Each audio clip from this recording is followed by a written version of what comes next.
So we're going to be doing the home stretch, right, of term, where everybody is properly disillusioned and angry at me by now for whatever has happened in the past.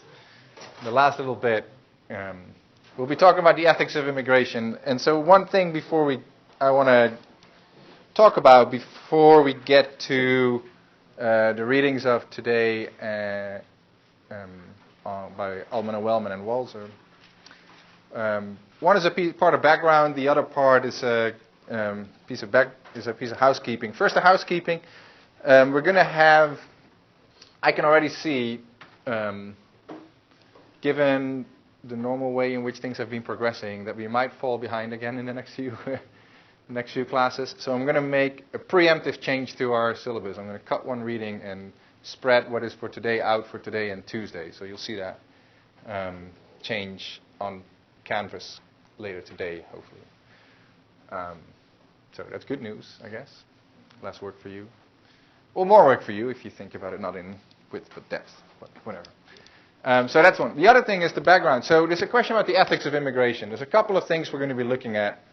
One is the argument that Ullman and Wellman give, which again, of course, is centered on the idea of self-determination. And they think that the right to self-determination gives countries a right to exclude immigrants. Theirs is a minority view in philosophy, not in the world. Right? In the world, almost everybody believes that what they're saying is true. But philosophers are an odd bunch, and they have a bunch of minority views, including the view that most philosophers share, which is that borders should be more or less open. Philosophers have different reasons for thinking that, but they do tend to converge on that conclusion. But Ullman and Wellman want to stick up for the common sense view, if you will. And the common sense view is that countries can exclude immigrants, more or less for whatever reasons they decide on themselves. Now, one reason why philosophers so strongly tend towards the open border position has to do with basically this. It's just one graph. I could give you a bunch more, but just show you. This is a plot of the countries in the world, and it basically puts per capita income, basically GDP. It's not exactly the same as income, but works for now. So per capita, the size of the economy per person, right, against life expectancy. So basically, the idea being. And that's in particular child mortality, not life expectancy, I should say. So children making it to the age of 5, right? So not dying in birth, not dying in the first couple of years from like usually easily avoidable diseases. Kids are fairly vulnerable at a young age. And so the size of the dots, of course, the size of the country. China, India being particularly big. But anyway, you can see how this line, if you draw a trend line, right, you can see how this goes. It's just a pretty monotonic line upwards, meaning more money means kids live longer. And so you can do this with similar things, right? So life expectancy, you get the same. Right? Literacy, you get the same. Right? You get things like just general standards of living or income and things like education, you get similar results, right? So you can draw, but this is a particularly stark one, I think. Child mortality is one that really drives home the point. And so a lot of philosophers think, in line with maybe the luck egalitarian argument that we've seen, or in line with other types of arguments that we will see, but given that this is an enormous effect that is had on your life prospects based on where you're born,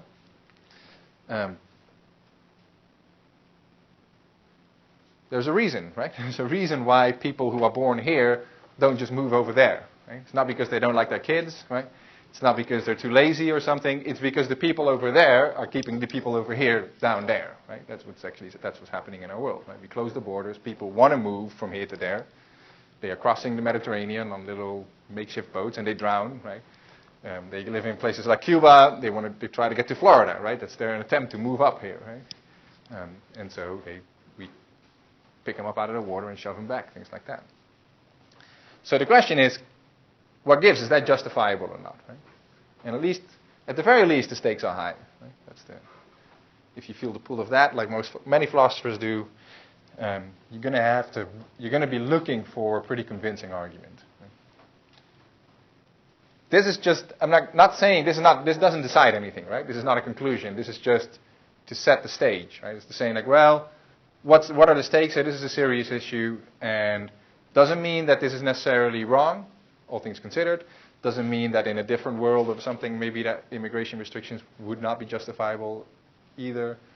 It just means like we're going to be looking for a good argument, right? There's a presumption here like, hey, something seems to be pretty messed up here, pretty serious stuff, so we need a good argument for believing that this is actually defensible.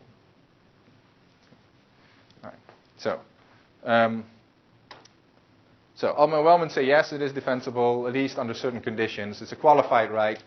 They don't think that you should do nothing for the people who are at the bottom of that graph, right? They think you should help them because we have Samaritan duties in line with what Singer believes. But once we've solved the basic problem of real poverty, immigration can be stopped by countries if they want to. So there's two questions, right? Like here is one. They say, why can't they stop immigration? Well, there's a variety of arguments you might give. We'll see later. David Miller, for example, is a philosopher at Oxford. He famously thinks that countries can stop immigration to protect national values. Nations living together under a certain unified culture, that's important, and that needs to be protected. That's the reason why you can stop immigration. Altman and Wellman don't say that, right? They say it's not because of the importance of nationalism or whatever, or national culture. It's the right to self-determination that does it. Right? And so they claim that that right gives you a right to exclude, and that's a pretty interesting philosophical argument there, where it's an extension. They say, well, if you believe in self-determination, you must also believe in the right to exclude, and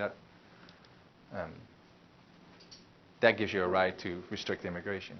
And then there's a question before we get to that, is what kind of argument, right? This is one particular kind of argument. There's different ones. So I want to first go a little bit more into this background and then go to Altman and Wellman. Okay? Any questions so far? Yeah, say.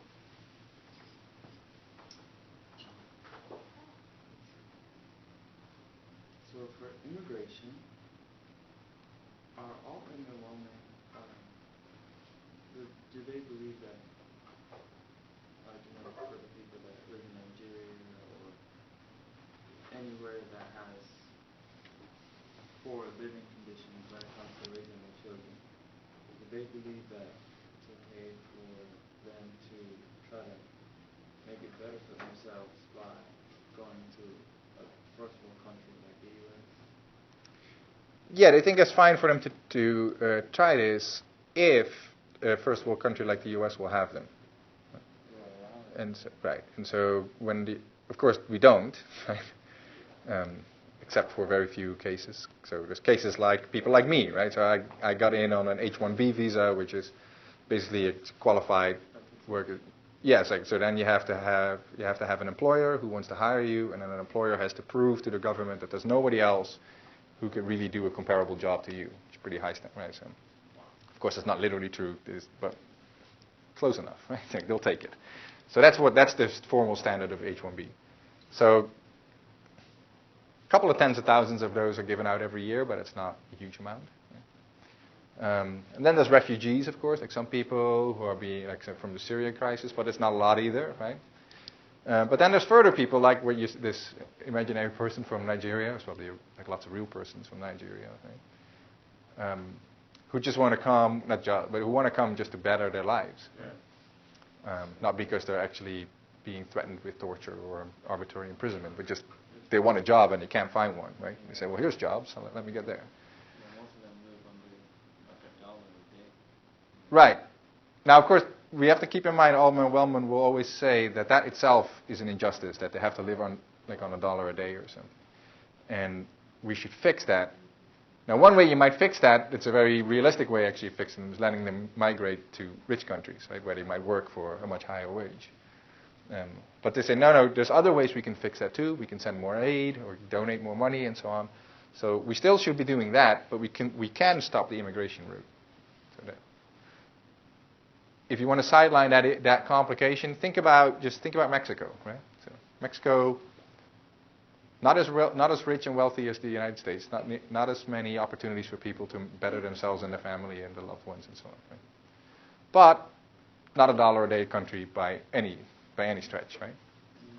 So when we think about U.S. and Mexico, lots of Mexicans still want to come to the United States just because even though they're not absolutely deprived, the relative difference is significant enough.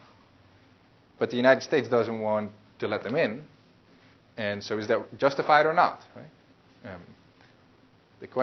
That's the question, and Altman and Wellman answer, yes, it is. It can be justified because that's American self-determination. Of course, the flip side will be true as well, right? If Mexicans want to keep you out or me out, right, that's their right as a self-determining country as well. Fewer people who want to make that move, but it's the same issue to them. And for one of the solutions of just like sending aid and whatnot to the other countries, won't that be just temporary? Because like you know how the governments have corrupt leaders. Mm-hmm. For example, with the oil, like they'll be selling it but keeping the money to themselves and not taking care of the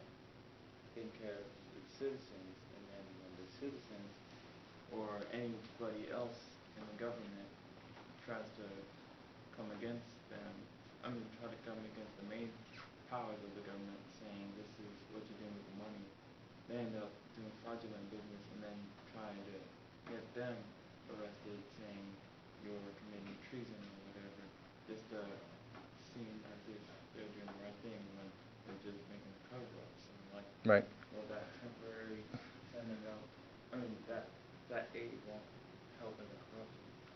Yeah, good. So yeah, if aid doesn't really solve the problem of poverty at all, if that's not a realistic option, then they might have to retreat, right, and say, well, in that case, maybe we should allow immigration to, if that will solve poverty, then we should allow that. But it's not because there's some fundamental right to free movement or something like that's what most philosophers will tell you. And we'll read a piece by Humer next week, Michael Humer, and he thinks there is a fundamental right to free movement. And the world is full of injustice because we have a world full of countries who are violating people's right to move around freely. So they don't know that's not what's going on, right? They say like, if this is your argument, then it's a poverty-based argument, and you have to show then, say Altman or Wellman, that aid and assistance won't help, and they think that's probably not. It's a tall order. People disagree on this, but. Right. But it's a sort of a backdoor way, right? You say like, and if we could figure out, then maybe not today, but 10 years from now, we can figure out how to solve world poverty through aid. Or maybe enough of these people have migrated so that they have solved it themselves, and the world is just, like the poorest people in the world live with sort of Mexico standards, which is much, much better than they live right now. In that case, you could say, okay, now stop, right? No more immigration. Because now the poverty problem is solved, so that justification is off the table. And now still we have lots of Mexicans or whatever other country, right, want to come in, and so, those don't get to come in. In between, by the way, like that argument will only go for the Nigerians or the Somali or the Ethiopian, right? So the Mexicans are still can't help themselves to your poverty-based argument. I'm not picking on Mexicans, but I'm just using it to be yeah. Yeah, Tamir? Sorry, what did you say are requirements for immigrants were? Like I can hear you. what did you say the requirements were for immigrants coming to our country? Right now? Yeah, you mentioned at least for yourself that. So there's a variety of ways you can get a visa in the United States. You can, if you're a student, for example, you can apply for a J visa, which is temporary as long as you might be on a J. Well, some people might be on a J visa right now. Right. So another one is an H-1B. That's what I was. I'm a permanent resident now, but previously when I came into the country, I came on an H-1B visa. That's an employment-based visa, so there has to be a job advertised. You have to apply to it. They have to want to hire you. And then your employer has to sponsor your H-1B application. So you send the whole application to the immigration services. And the case you have to make is that you're qualified to a degree that there is not a person similar in the United States labor market who could do that job as well. So I think last I saw is like 50 or 60,000 of these handed out each year, but it's not a tremendous amount. So I feel like with that, we're taking away a lot of really highly qualified individuals Yeah, that's the idea, right? Yeah. Right. More good there than it would be for us here. So it's not really helping them get away. Yeah, so the purpose of that visa is to allow highly qualified people in, even though we don't want to allow people in general. Right? So it's a kind of a cherry-picking move. The United States is not unique in that at all. Many countries do this. Many countries have a whole, like for example, Canada has a point system where people, every immigration applicant gets graded on a point scale and gets awarded in proportion to their qualifications and experience, number of points. The higher number of points you get, the more likely, like the higher up you get on the list, basically, to come in. So, yeah. So the worry like you're having is like, well, we're siphoning off the best and brightest of people of countries that might need these people more. Yeah, there's a standard worry called the brain drain. It happens in a variety of contexts. So, for example, the most common example people give is medical professions. So, famously in the UK, for example, because of the Commonwealth, it's a little easier for people to migrate between countries that are members of the Commonwealth, so including from like Pakistan, for example. So the National Health Service, the UK health system, has a lot of immigrant nurses. And people say, well, we're siphoning off all these medical professionals from places that have much bigger health problems, and that's wrong. Yeah, there is a literature on this. We won't get into it too much, or actually much at all. We're looking at the other side, which is like, do countries have a right to exclude people, not to let people in? For what it's worth, I don't think that argument actually stands up in the end. Really? Yeah, there's quite a bit of.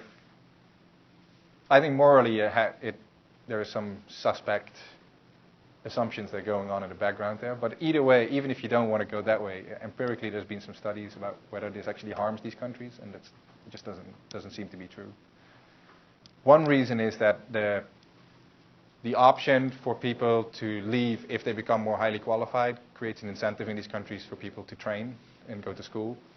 And if you remove that, then it removes actual education levels in their home country. And that tends to be more destabilizing at home than even if. So ultimately, of the group of the people who are highly trained, only a minority actually ends up leaving. So what you want is an incentive for that class to grow, even if a minority actually leaves. But so you don't even have to get into the moral debate. I think on most assumptions, that's something you shouldn't worry about too much. What you might worry about, that's the thing we're going to be looking at, is whether it's okay to just allow these. Like if you think like it's a good idea to allow highly qualified people, then why should we restrict it only to them? But anyway, if you're interested, I can point you to the two pieces on this. Say?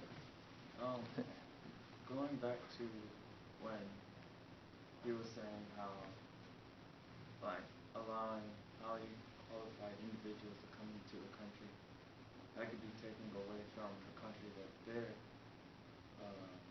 residing from. Like, despite that, as they contribute to the country, they may not be able to live off of what the country is giving them. So, like, they have to. Right. Yeah, they have to put it to real use so that they can actually live off it. Right. Yeah, that's another side to it. So when people look into what happens to these, so Pakistan for a while started prohibiting nurses from leaving, and it didn't improve Pakistani healthcare. It just made for a whole lot of unemployed nurses in Pakistan because they were leaving because there weren't good jobs for them at home. Right. Well, yeah. Well, that's separate, but anyway. So that's.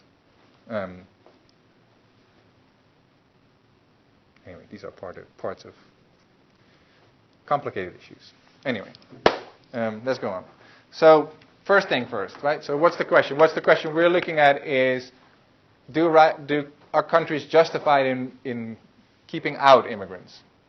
Of course, if they are, by the way, like so Altman and Wellman say yes, right? And so then this H-1B system or the point system shouldn't worry you unless it does really harm other, like poor countries or something. But it shouldn't worry you in principle because if you have a right to keep people out, well, then you also have a right to sort of selectively admit people, right? To make exceptions to the rule. Keep people out. Not any exception, Altman and Wellman think, but whatever. All right, so here's three things, right? So when a country restricts a would-be immigrant from entering, then it's coercively restricting their freedom of movement. So it's just an obvious thing, right? So it stops people from moving on that chart from bottom to top, right? Now normally we say this, right? When X coercively restricts Y's freedom, then X needs some type of moral justification for doing so. Right? We've seen this before. This is the kind of thing that Pogge appealed to as well. Basically the idea being, if I'm just going by my own business and I'm walking down the street and you stand in front of me and say, stop, you can't go any further, then you owe me a story, right? And you have to, and I'd say, why, get out of my way? I'm just not harming you, I'm not doing anything. If you can show me that I actually will be harming, or like whatever, if I'm, say I have a highly contagious disease and I'll enter into, like when you're in a harbor, right? You're on a ship, highly contagious disease, you might be quarantined for a while. That's a restriction of your freedom of movement. But the idea is we need to stop this disease from spreading. It's a public health consideration. That's a justification, right? Or maybe like you throw me in a small room and you lock the door and I say, hey, what gives, right? Why am I locked in there? You need a good justification. Well, if the answer is, well, I murdered someone yesterday, right? That's a good story, right? But if I didn't do anything, if you can't give such a story, then it seems that you should just let me go. Right? Basic premise here. That premise, by the way, seems to be generally accepted, except the immigration case seems to be sort of cuts across. So here's how the Declaration of Human Rights goes. It says, everyone has a right to freedom of movement and residence within the borders of each state. So within your own country, you have a human right to free movement. So if California says tomorrow, like, hey, in North Carolina, with your bathroom laws, we don't want to have anything to do with you guys anymore. No more now North Carolinians in California. Right? Just immigration restriction. That's a human rights violation, yours. Yeah? Your human rights would be violated at that point. By the way, declaration. Can't do that. But of course, once we move from North Carolina not to California, but to Canada, they do exactly the same thing. That's fine. Second, we have a right to leave. Right? So also, the United States can keep people like me out had they done it. Not anymore now, but they can't stop you from leaving. Right? So if you want to move to Canada, and Canada will have you, the United States can't say, you got to stay here. That would have been a human rights violation. Of course, sometimes countries do this. Right? We know this famously from the Cold War. Eastern Germany, for example, used to do this. Most of the Eastern Bloc, they had the Iron Curtain, right? There's a big fence and wall down the middle of Europe. Forcibly keeping people, but that's a human rights violation, and it was at the time. So, now the question is, if you believe in that, right? If you believe that human right to move within your own country and a human right to leave, then why isn't there also a human right to enter? There's an asymmetry here, and that's our question, right? Like, is that justifiable or not? So, here's two ways you might say yes to that. Altman and Wellman want to say yes. David Miller wants to say yes. The vast majority of people out there, maybe in here, want to say yes. But how do you say yes, right? So two ways. You might give a rights-based justification that you have a right to do it. And you might give, well, I'm just calling a contextual justification, just being like it's the right thing to do in this case or something. Or just the situation is such that this is the right thing to do. So here's some examples. Using Altman and Wellman's favorite analogy, right? So parents have a right to decide what to feed their kids. That is enough to justify giving your kids, let's say, some French fries, right? That's a crappy way to, it depends, right? Whatever. If you have let's say you have a 1-year-old, right? You shouldn't feed a 1-year-old a French fries, right? Crappy way, but I have a right to decide what to feed my son. If I don't feed him French fries, but if I would, it'd be a bad decision for me. But it's still, I have the right to decide. Why? Not because French fries are so great; they're bad, but because I'm the parent, right? And that's enough. But the other thing would be to say another justification you could give. Say like, well, I'm justified in giving him vegetables tonight. Why? Well, because I have the right. But I could say, well, it's just the right thing to do. Right? That's a different kind of story. Let's say that I ask you to babysit for a day, right? And you give him vegetables. You cannot say I have a right to decide whatever because I'm the parent, because you're not the parent, right? But you would have to say something like I give him vegetables. Why? Because it's the right thing to do.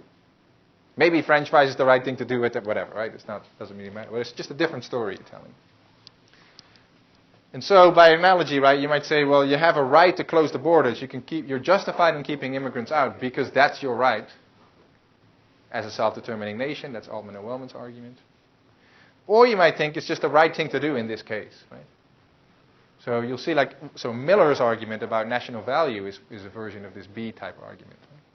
He says it's the right, once we look at all the values in place, the values of the people who want to move, and the values of the country that will be receiving, we tally them all up, and then the balance of it goes to keeping quite a lot of people out, because if you let all these people come in, national cultures will be destroyed. That's what Miller thinks. And that's really important.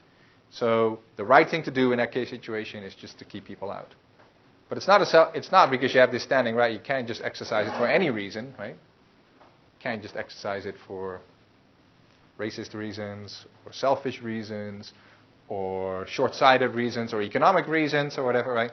It has to be for these national values reasons. Whereas for Altman and Wellman, you can actually exercise it for pretty much any old reason, right? Maybe there is no good economic reason. Maybe you need immigrants as a society. Maybe national values aren't that important. Maybe your culture stinks, right? Like all sorts of reasons. You have no good reason to keep people out, yet you do it still. Then this B version is not available, but this A version of a justification is available. You say, well, don't care. It's like giving my kid French fries and sugary Coke, right? Whatever. It's my right to do so. So, the different types of argument, have different kinds of force, and you need different kind of story. So, Altman and Wellman clearly give this A version, right?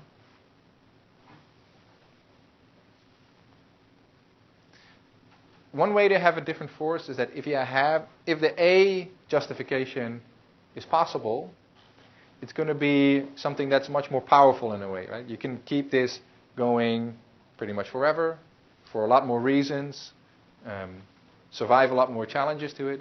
Whereas if you do the B thing, you're going to always have to reevaluate, right? Say, well, so like the poverty case was an example, right? Say, well, we should let people in because people are so poor around the world. That's what I'm calling a contextual justification to let people in. Right?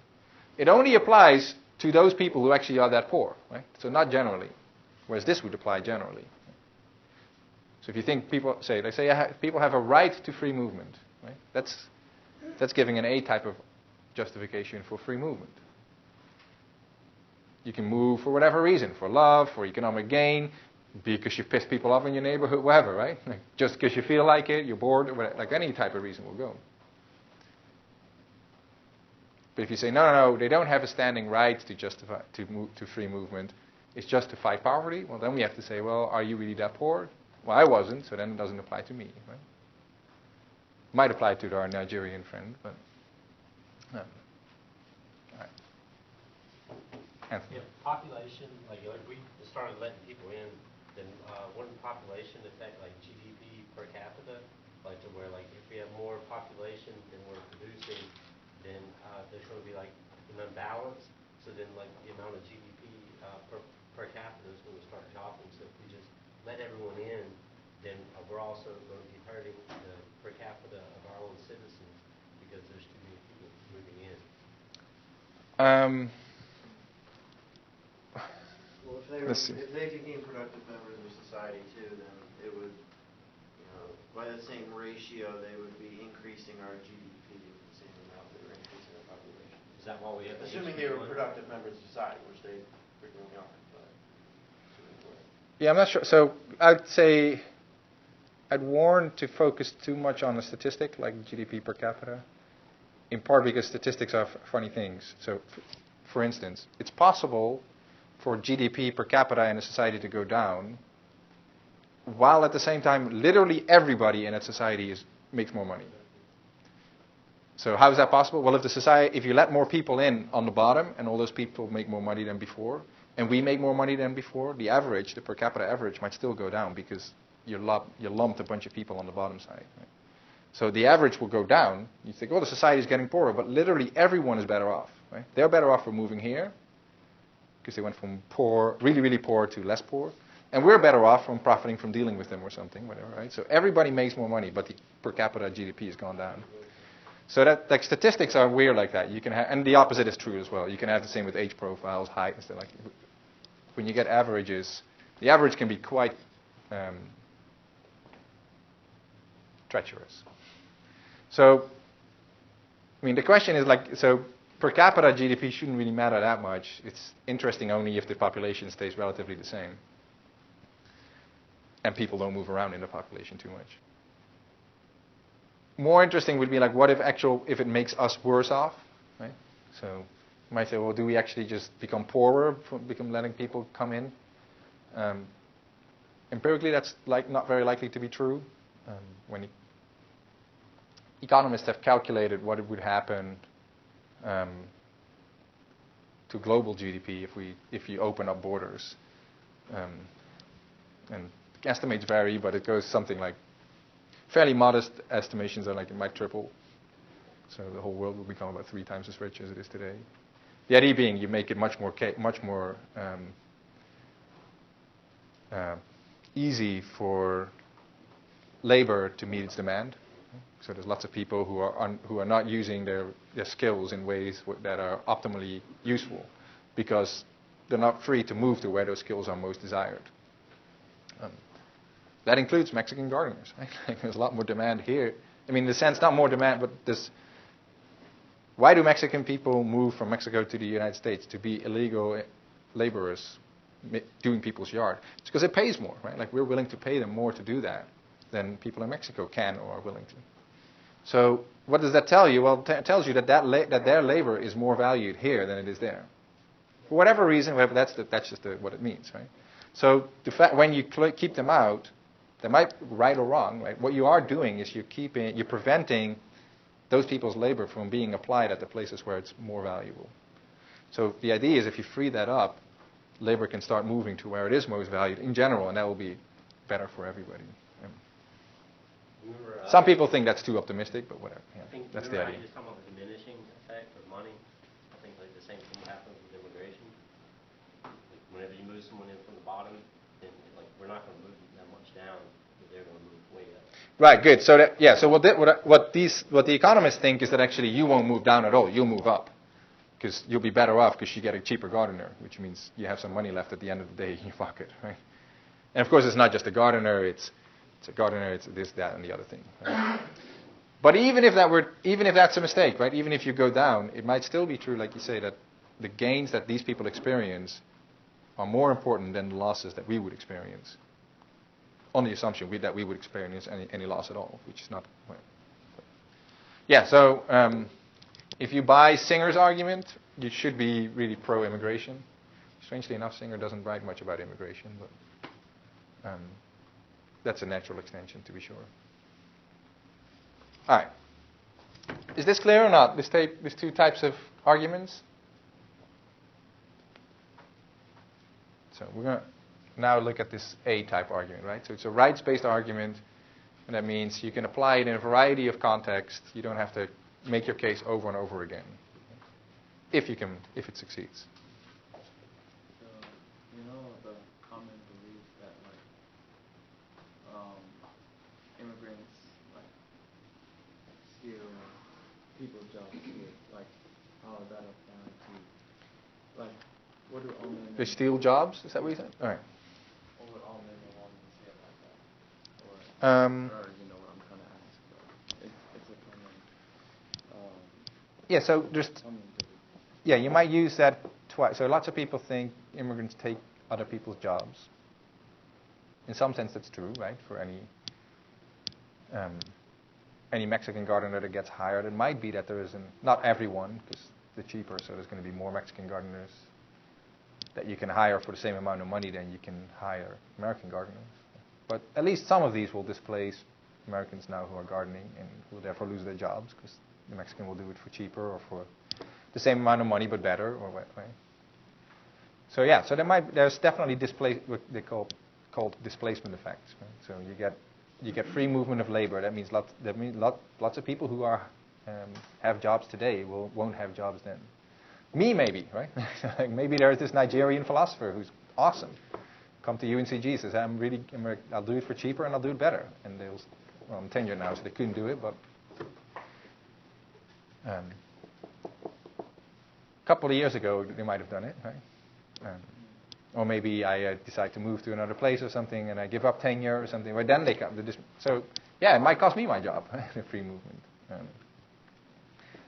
So 2 ways you might go. One is to say, sometimes people claim, well, that itself is a reason for keeping out immigrants. That would be the type of contextual type justice, right? So, and we'll see next week with Michael Humer, he directly attacks this one. He thinks that won't do. It's a bad contextual justification. Now, Altman and Wellman think there is a standing right to exclude him, just like you have a right to feed your kids or something. And if you believe that, then you can use this right for a whole variety of reasons, including ones that would otherwise be crappy. Right? And so, yeah, now if you prefer your own people to have a job over these immigrants having the job, then well, you had the right to exclude them for whatever reason you want. So if that's your reason, then that's your reason. Well, that's the rights-based one, right? Yeah. So it would fail as a contextual one, but if you have the right already in place, then you can plug pretty much any of these things in there.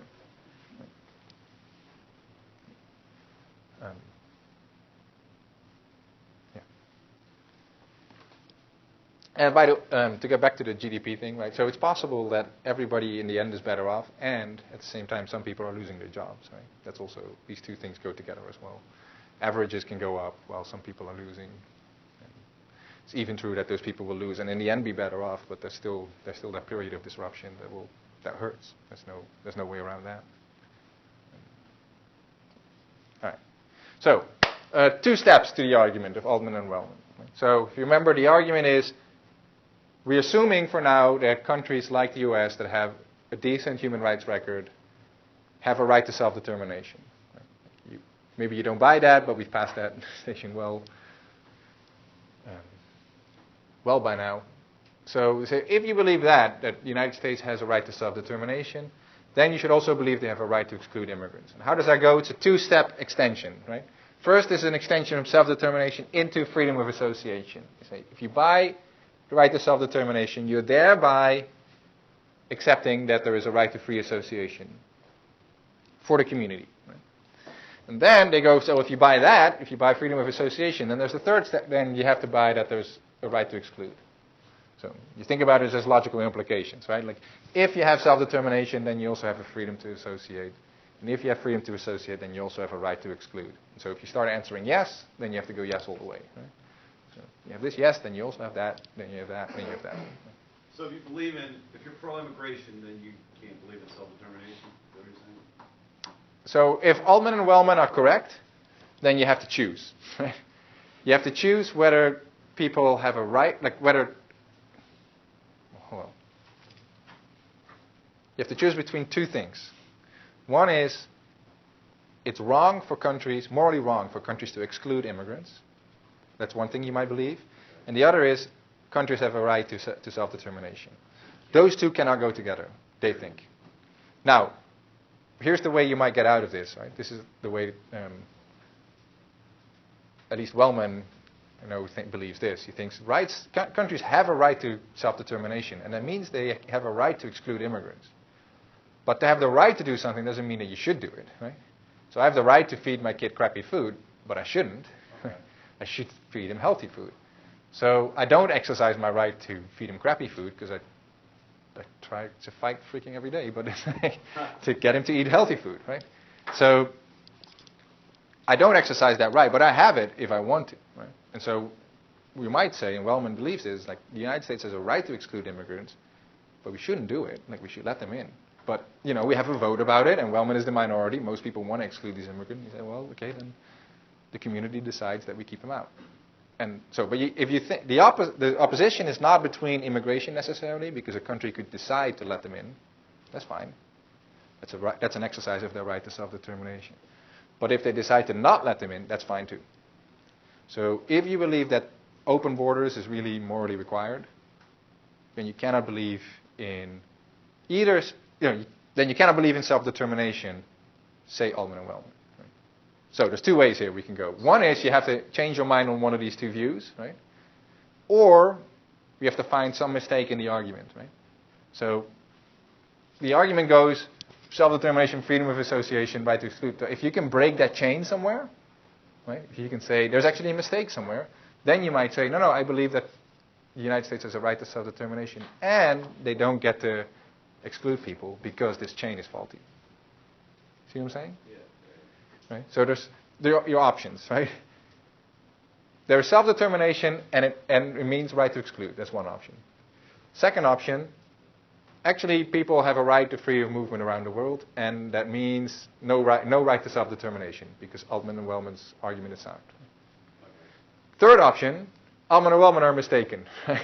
The argument stinks, or there's a mistake somewhere, and so you can have a right to freedom of movement and a right to self-determination.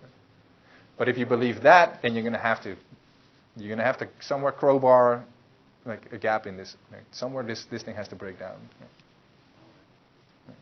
Does that work? Yeah, that makes sense. So you're saying that, yeah, so if you can believe in self-determination and let people into your country or not. Yeah. That's their view, So right? that's self-determination in itself. All right, I got you. Yeah, so Altman and Wellman say self-determination means you have a right to let people in or keep people out. Even if keeping people out isn't technically morally right, it's still your right to decide to do so. Yeah, exactly. Okay. So that would be just like me feeding my kid crappy food. Right? Right. Yeah. It's like, shouldn't, but I still have the right to do that. So sometimes people call this a right to do wrong. Right? It sounds paradoxical, but it's like you can have sometimes you have a right to do wrong. It's just, for example, I have a right to be rude to my mom. Right? Right. She didn't have, she's a saint, right? She didn't have anything. I should never be rude to my mom, but like, Yeah. but I have a right to do so. But it'd be wrong for me, right? But it doesn't. So that's the same idea here, right? And so you see, you have a right to do wrong. Those are those two different types of arguments again, right? Like you have the right, and then the wrongness of it or not. And that's the contextual part, and then you have the right part. It's the two layers. Right. Right. Okay. Makes sense. Yeah. Right. So the options again, right? So they say there is a right. If you have a right to self-determination, then you also have a right to exclude. That's a connection they claim holds, right? If you believe that connection holds, then you have to choose between open borders and self-determination. You can't have both. Now, of course, they might not be right. They might have made a mistake in their thinking somewhere. You can have both, it just has to be a decision. Right. So yeah, but you can't have a right to open borders. You can't say the world must be open borders. Right. Because it will be up to each country. And so if you don't like those options, right, I've written an article on this actually because that was the thing that really struck me. I was thinking, like, holy crap, I don't like these two options. Yeah. So I tried to find a hole in the argument. But yeah, that's what good philosophy does, right? It says, hey, look, here is the thing that you may not have thought about at first, and there's a really close logical relation between two things, and now you have to choose, and you'll learn something, right? Like either you're going to learn that one of your views, I'm assuming that one might have been your views from what you were saying, but whatever, one of my views, right? I have to give up, which is self-determination is possible, and open borders. Right? Those were two views I have. But Altman and Wellman gave a really powerful argument saying that you can't do both. So now I'm forced to give up one, or I'll find a way. I'll have to figure out that this what looks like a really powerful argument actually isn't. So either way, you're going to learn something, right? Like I think that's the best that philosophy can do, right? Like either there's this connection looks very close, very logical, so there's going to be a mistake there somewhere. That's something you might learn. Or if there's no mistake there, one of the things you thought before, you have now learned you cannot think anymore. So it's either way intellectual progress. Yeah. Well, what if immigration or freedom of movement is deemed a human right, like it said it is in the Universal Declaration of Human Rights? Well, they don't say immigration is a human right. Right? So they say emigration is a human right and movement within your own country is a human right. Right to freedom of movement and residence within the borders of each state. Right. So So that's within the U.S.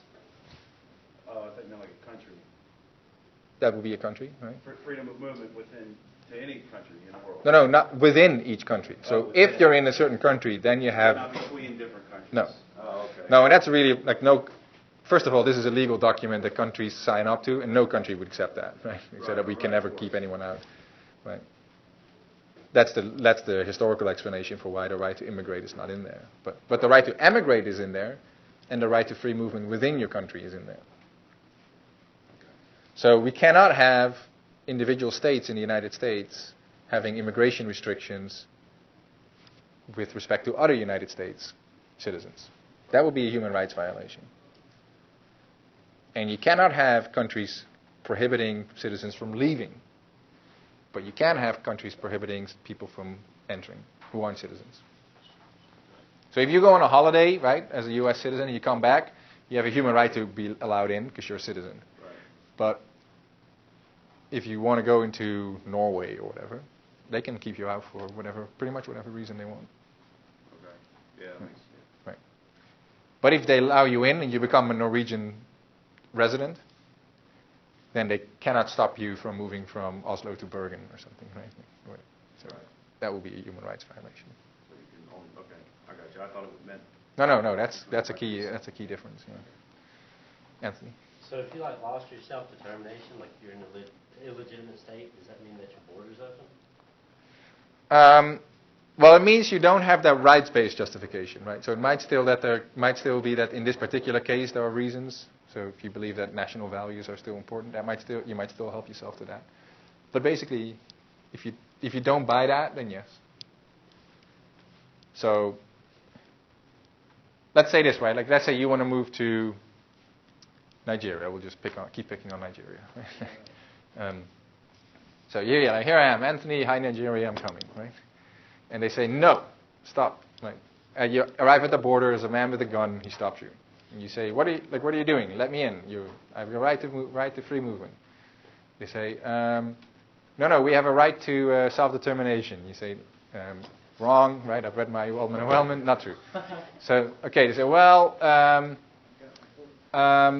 we have a right not to be made any poorer, and you'll make us poorer. You say, no, I have valuable skills. I'll come and make your country richer. Right? So we keep going through it, and you can knock all the. Then they have to get out of your way. Right? Of course, they won't. Right? I know we won't, but that would be wrong for them. So, yeah, that's the idea. Right? That's if they're illegitimate? Yeah. Now, if they were legitimate, if we assume for a moment that Nigeria is a legitimate state, which Wellman wouldn't accept, I think. But then they could say the same that the United States says. We have a right to keep you out. It would be the end of the conversation.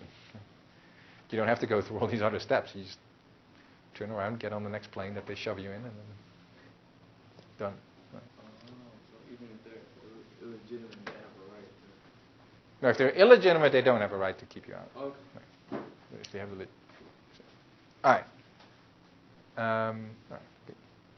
So the two steps, right? So here's basically the argument, right? So if an agent has self-determination, you also have a right to free association. Legitimate states have a right to self-determination, so legitimate states have a right to free association.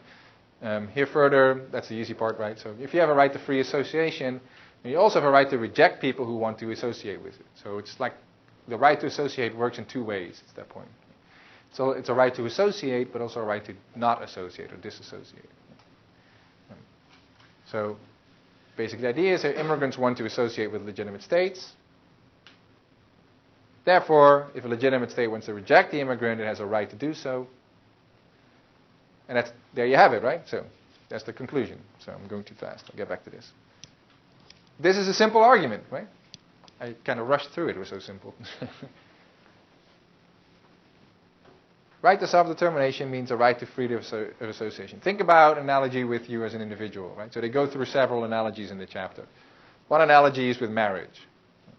Say, like, you're a person who has autonomy and self-determination. What does that mean? Well, it means you have a right to free association. Right?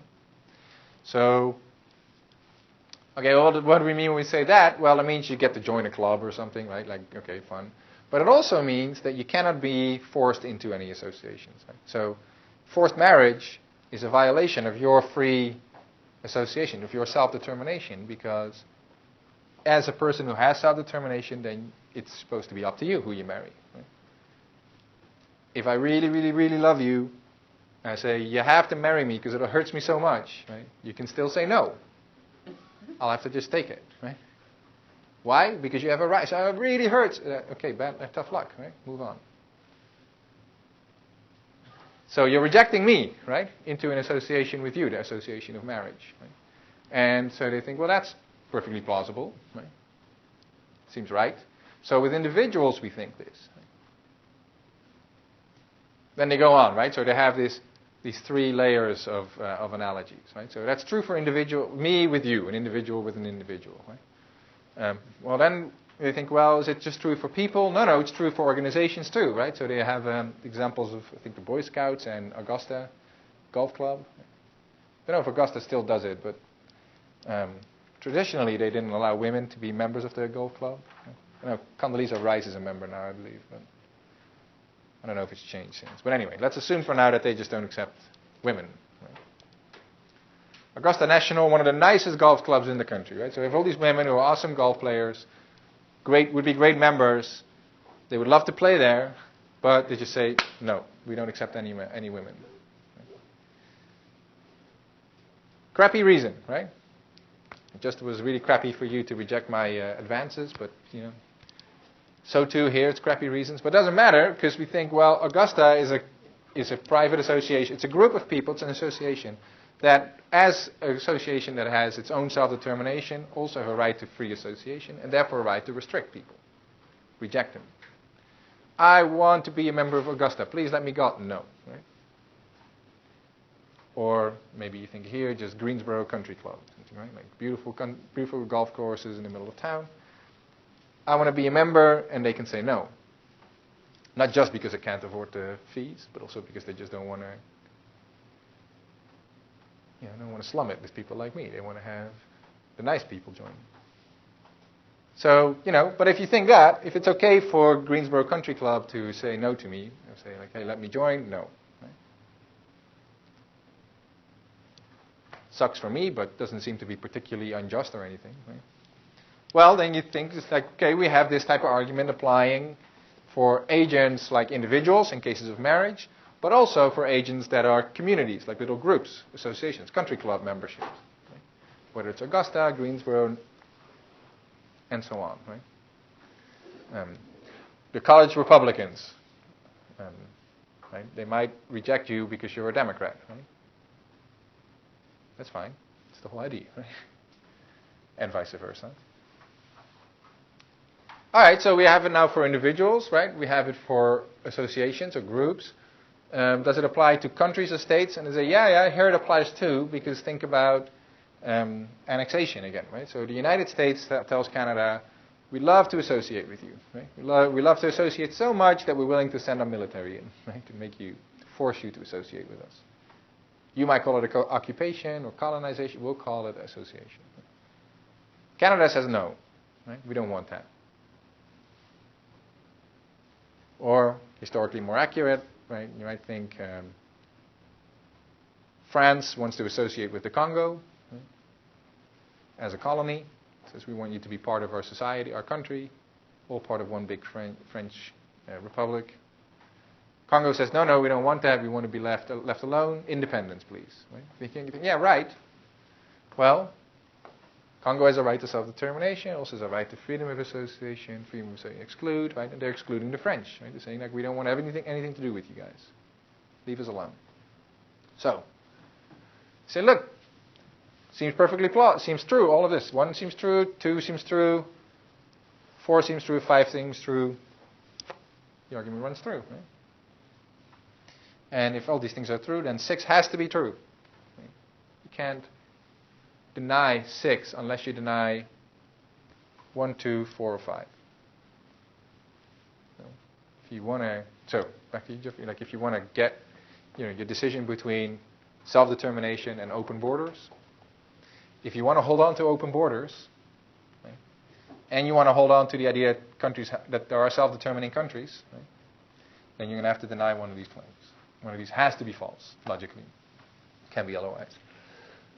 Of course, you might give up on your idea that self-determination is a thing, right? So some people, Tesson, for example, Tesson thinks 2 is false. He says, no, countries are not, self-determination is a hoax, it's a Hegelian myth, right? Bullshit. So 2 is false, and then you might escape 6. So Tesson thinks open borders is required. He's written a book on this. Thinks open border system should be the thing. And one reason is, this is just a mistake. Altman and Wellman are wrong because they have this Hegelian myth, etc., etc. But that's the thing. You didn't want to go, at least initially, you didn't want to go there, right? Because you wanted to hold on to self-determination. Right, yeah. Hold on to this argument. And you know that comes with a bunch of other problems, right? Or at least you have to give, if you give up on that, you're not just getting open borders, but you're also getting a whole range of other conclusions that we've seen. Right, if a country loses self-determination, I mean, if they're forced to have open borders, they can be forced to do other things, right? For example, yeah. One objection to military intervention is going to disappear, right? So Walzer's thought experiment about Algeria with the chemical and the Swedes. Maybe it's okay for the Swedes to send the chemical, right? Because Walzer says the only thing that prevents the Swedes from sending the chemical is self-determination. But actually, there is no self-determination, so either you need a new reason, right? Or you just need to accept that Walzer is mistaken about that. Think about anti-colonization, right? So Congo wants to say to France, hey, leave us alone. We want our independence. Why? Self-determination, right? No. Maybe because they're human rights abusers or something, if they were, right? So, okay, that's a different, but, let's say Puerto Rico wants to secede fully from the United States. Not just have their different states, just to want to be independent. Why? Because they're human rights, like the United States are human rights? No, actually we're not, right? Respect human rights in Puerto Rico as well as here, pretty much. So, what would it be? Well, self-determination? No, right? So what other reason is there? Independence? Well, why? Right? Independence usually gets defended on self-determination. Right? So that's you might live with that, right? You might say, well then, so tough luck for the Puerto Ricans because I get my open border stuff, so I'll live with that. So you have to do some balancing here, what you think ultimately is the right answer. But if this argument really is sound, then that's the choice you're facing. Tassan will probably, I think, say, too bad for the Puerto Ricans. But That's when they can't secede. not unless something is going horribly wrong. No.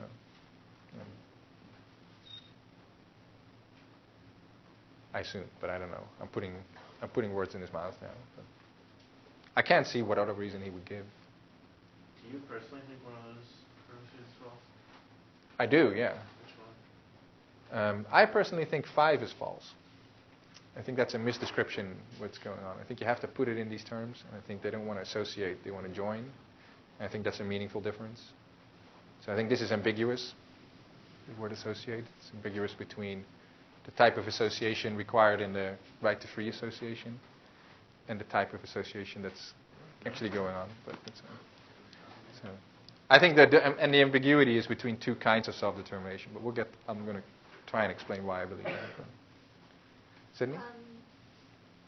Do they believe that these terms still apply for like the refugee status? Good. Yeah, so that's an important. So many people who believe that countries can close their borders to immigrants believe that one exception that must be made is for refugees. So Allman and Wellman think that too.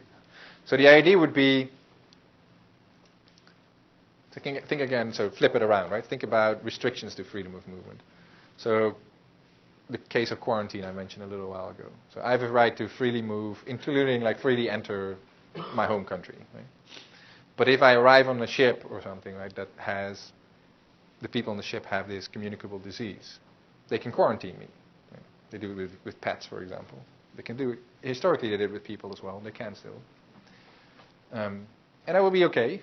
Like, that's not a horrible injustice to me that if I have, whatever, TB or something, that for 2 weeks I would have to be treated and wait in quarantine. Now, I still have my right to free movement, right, or at least to move into my own country. But in this case, you think, well, even though I have the right to free movement, it's outweighed by something more important, right? So public health in this case. And only for the time that that reason is there, outweighing, I can be stopped. And once I'm cured, the reason disappeared, and now I can get again, right? So the idea with refugees is the same. You have a right to keep out immigrants, but it's outweighed by the desperate situation of a refugee. Now, if the situation in a country changes or something, then you can stop letting people from that country in. Because now the right is no longer outweighed because the situation isn't as bad anymore. So that's the, yeah. Now, of course, if you believe, by the way, like if you believe with, well, with me, I'm one of the, this is one more of my minority views. I think borders should be open, but whatever that's worth. If you believe that, right, then there is no right to keep me out, right? And so then the distinction that gets drawn between ordinary immigrants and refugees, it's kind of a bogus distinction, right? Because I think everyone should be treated like we treat refugees, and we just can't quite bring ourselves to do it to refugees which we do to everybody else. But in principle, I think we're doing the same thing that we would be doing if we kept the refugees out, or that we do to plenty of refugees. Right. Because I was at a lecture the other day that was talking about what separates immigrants and refugees, and the distinctions are just too similar because immigrants can come into a country because of the same exact reasons. But because they're not classified as refugees, they're denied access. Right. Yeah. Yeah. As it often goes, if you put these classifications in place, you're going to get a lot of gray areas, right? And so there's a lot of people who might, in most reasonable people's minds, qualify as one thing, getting classified as the other, and it makes a huge difference. But that begs the question, right? Like that assumes that we should differentiate between these two people in the first place. And the reason to differentiate between them is only appears once we accept something like this argument. Right? So if there is a right to reject immigrants, as Altman and Wellman think, then maybe we should classify some people as especially needy or something. But if that's not true, right? If that's a bad argument, then everybody is a refugee or an immigrant or just a person who you should let in. Right? Of course, even if we accept this, there might still be questions about, like, are we classifying the things correctly? So, what's the reason for letting refugees in? Well, because they're in really dangerous situations or something. Well, it turns out that about 1 billion people know, right? Because they're starving or something. Right? So, but anyway, that's not the. I believe this is a bogus distinction anyway, so I would be the type of person to mock it, but yeah, I don't see it as particularly valid. But again, that's a minority view. Most stop a person on the road, chances are they're going to say I'm crazy, right? In pretty much everything I believe, but including this one.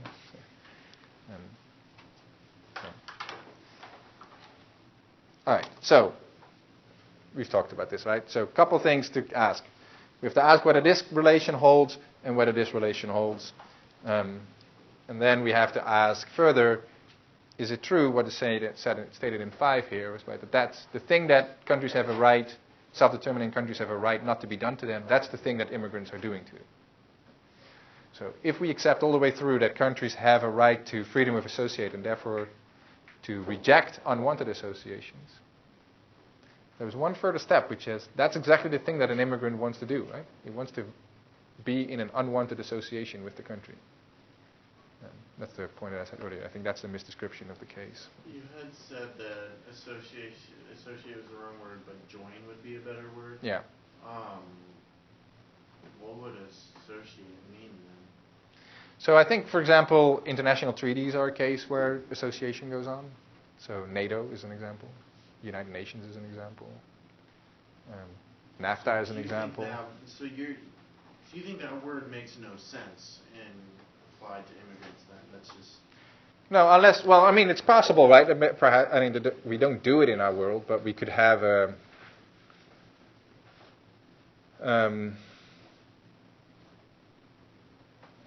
maybe if, like, let's say that Canada is so impressed with my philosophical prowess that they want to give me an honorary diploma of some sense. That might be an association between the Canadian people or state and me, right? If they say, we want to appoint you to our honorary philosopher or something. So not a citizen, I stay there, but you can be the honorary Canadian philosopher. That's an association I enter in with, and if I say no, then they have to respect it. And of course, if I want it and they don't think I'm worthy, which they don't, then they get to reject me. So that's an association between an individual and a country. But I think most associating that countries do is with other countries, or with international institutions, right? So WTO or the World Health Organization or what have you. But this is I think that what I'm saying is right, honestly, but that's the contentious point, right? So it makes sense what you're saying, but then it just gets... No, it gets very slippery very quickly. That's very true. So, but I think it gets very slippery in part because sometimes Ullman and Wellman help themselves to analogies a little too facilely, I think. And the analogies can obscure things, and that's where it gets slippery. Anyway. Jason? I was just going to ask, so that basically means associate with basically anybody that wants to associate, say, with the U.S., but maintain some kind of sovereign identity separate from the U.S., whereas immigrants are trying to actually assimilate into the U.S. Right. That's the idea, right. So they want to become a part of it. Exactly. So in the end, from the point of self-determination, there wouldn't be a separation between the individual and the community anymore. Whereas an association, usually, he says, well, there's two people in an association. Right? Yeah. But in the end, when you successfully immigrate, you're no longer a separate person from the community. You're part of that community. So, now, of course, you're associating with the individuals in the community. Right? This is the slippery part. But Altman and Wellman explicitly say self-determination is a collectivist idea for them. Right? It's irreducibly collective. So they cannot help themselves to this individualist talk. So that's where I think that's why they cheat. I think the association stuff works if we think in individualist terms, but they don't want to, and there's good reasons why they don't want to, by the way, because if we do that, a whole host of other arguments that they help themselves to start getting into trouble. Yeah. So like in the United States, pretty much every presidential candidate, I'm not bringing up this election, but throughout, whatever, we'll not do that, but they all kind of at least regulate immigration. They're not pro open border, right? So how does that allow us to have like kind of an individualist kind of self-determination or more democratic self-determination, right? Like if we're never given the chance to really vote on it, because no matter who we vote for, they're going to keep the borders regulated. Then, that's why he doesn't vote. Yeah. Well, then how is it self-determination to begin with in a democracy?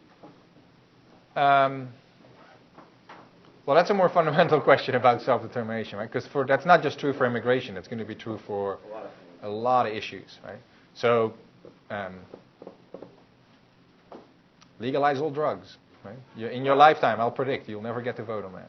Because there will never be a candidate who says we'll legalize cocaine. Right. That's too bad, right? I think I'm in favor of that. Another one of my crazy views, but there you go. So, too bad, but you won't, right? And of course, there's another one: abolish democracy for monarchy. I don't think we'll ever get to vote, and so on and so on. Right? Right. So, I think that's just part of self-determination. If you buy into that idea, it's going to be a group of people living together under a single set of rules. And the single set of rules will never have the kind of diversity that the group of people will have. So there's going to be a lot of people that will never find a lot of their views reflected in the rules. And then that's just, you buy that thing, then that's life. Right? Of course, Rousseau would say you're just making a mistake because the group's rules are better than yours. So educate yourself, maybe. All right. Thanks. We'll continue this next time like I predicted. So.